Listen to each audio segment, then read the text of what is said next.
Jasmine here, coming at you with another episode of Golgotha. And today we are going to explore the human person, specifically as it relates to the human body. Now, there's a lot of things on this earth that are made up of physical matter that we could call bodies, whether it's the plants or the animals. Some people would even say the celestial bodies, like the stars, they're made up of physical matter. There's something special about maybe humans and animals because they have an added component of a soul. Now, we know that they're spiritual entities, but maybe we can argue that they have a soul, but they don't have a spirit, a soul, and a body. And I remember just saying one day, well, who cares? What do you need a body for? And just let your spirits exist in eternity and enjoy life that way. It's taken me a while, and I still maybe don't have it all together, but the spirit, soul, and body, that's what makes us unique. There is some significance and some importance in physical bodies. Then God said, "Let us make man in our image, after our likeness, and let them have dominion over all the fish of the sea, over the birds of the air, over the livestock, over everything that creeps, and over all of the earth." Long story short, the tour was winding down last time around. We were in Tyler, Texas. The night was over. A guy walks up to me. He says, "How are you doing? I just wanted to say hello." I said, "It's nice to meet you." He says, "You guys winding the tour down? Where are you going to go from here?" I said, "Well, I'm on my way back home to Atlanta, Georgia." He said, "Well, what's next for you?" I said, "I'm going to be preaching the next 2 Sundays for my pastor back in Atlanta." He said, "Oh, cool. What are you preaching on?" I said, "Well, the series is on the glory of God in the human body." He said, "That's really amazing. I'm a molecular biologist at the university down the road. Give me your talk." And I was like, oh, wow, I wasn't quite yet ready to unload the talk for a molecular biologist. So I kind of stumbled through what I had, and he's kind of being kind and gracious and like, that's good. And then he says, "Well, what's your big left hook? You got to have a left hook, a big finish, right?" I said, "I don't have a left hook yet." He said, "Oh, Louis." You have a body, a soul, and a spirit. God is 3 in 1, the Trinity, right? And so we are made in His image, and we are also 3 in 1, body, soul, and spirit. The spirit is called pneuma. The Bible also explains this as the inner man. The soul, psyche, is the outer man. The body, the soma, is the outermost man. So let's have a closer look at these 3. First, the body.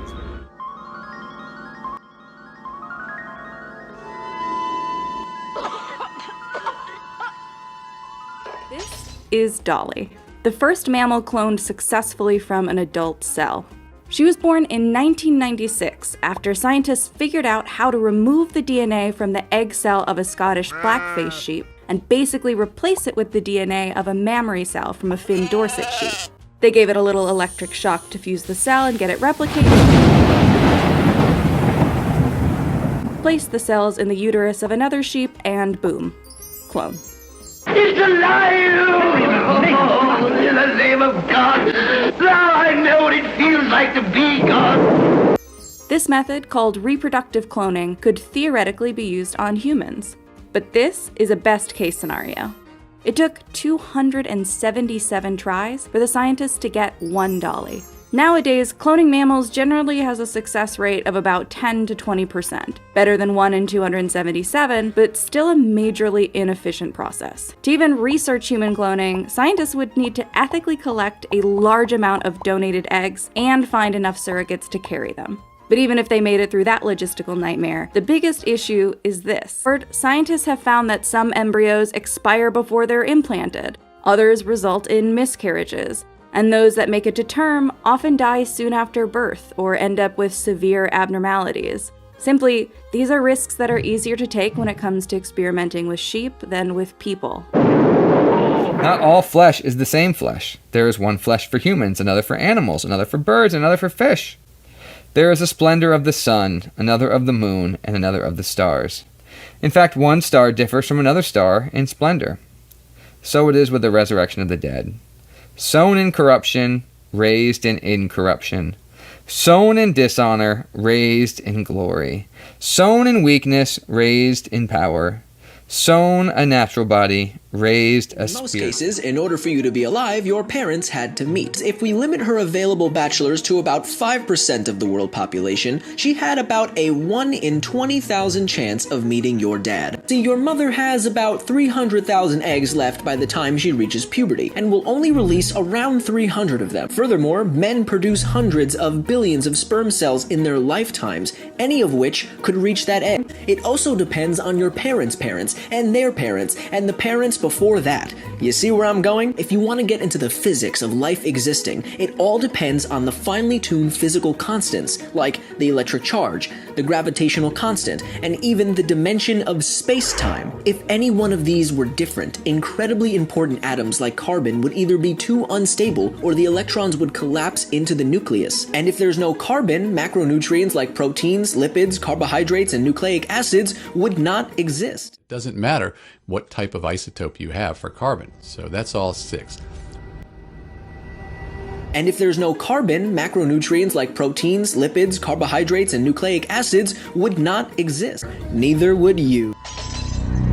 The human body is a complex network of cells, tissues, and organs that together make life possible.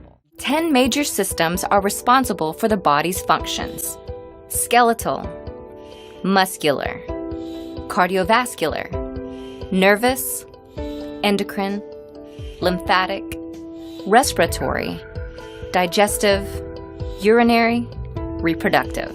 All of these systems require energy to function. The respiratory system extracts life-giving oxygen from the air we breathe, and then expel a carbon dioxide byproduct when we exhale. Energy can also come in the form of food. The digestive system is an approximately 30-foot series of organs that convert food into fuel. No matter the role, size, or shape of any of the body's systems, each began with the reproductive system. This system is responsible for creating life. The primary organs involved differ between the sexes. Together, fertilization may occur, organ systems form, and then a child is born. Oh man, your left hook is laminin. And I'm totally blank on laminin. He goes, Louis, it's a cell adhesion molecule. Protein molecule?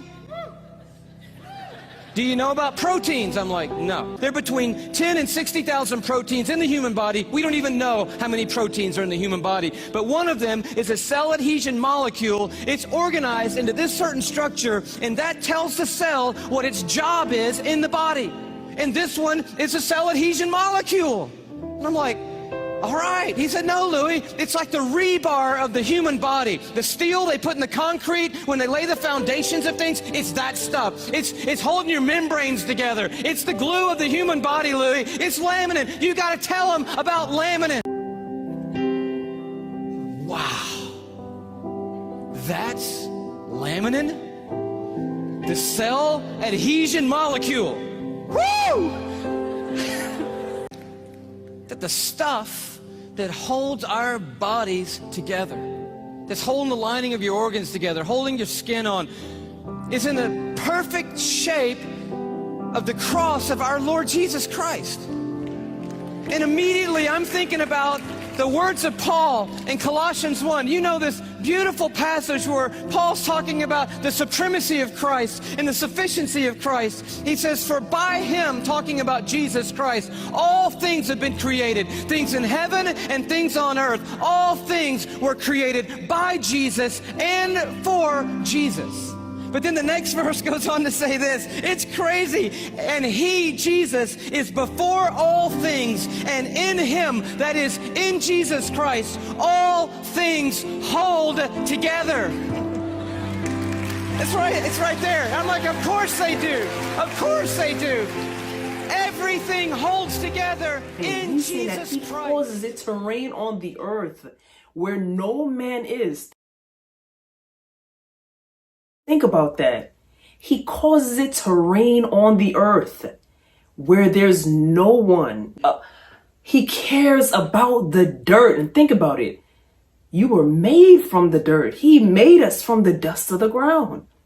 how much more does he care about us? We have a soul. It's his breath in us. How much more does he care about you and I? Think about that. This God who cares about the dirt, who causes it to rain for the dirt.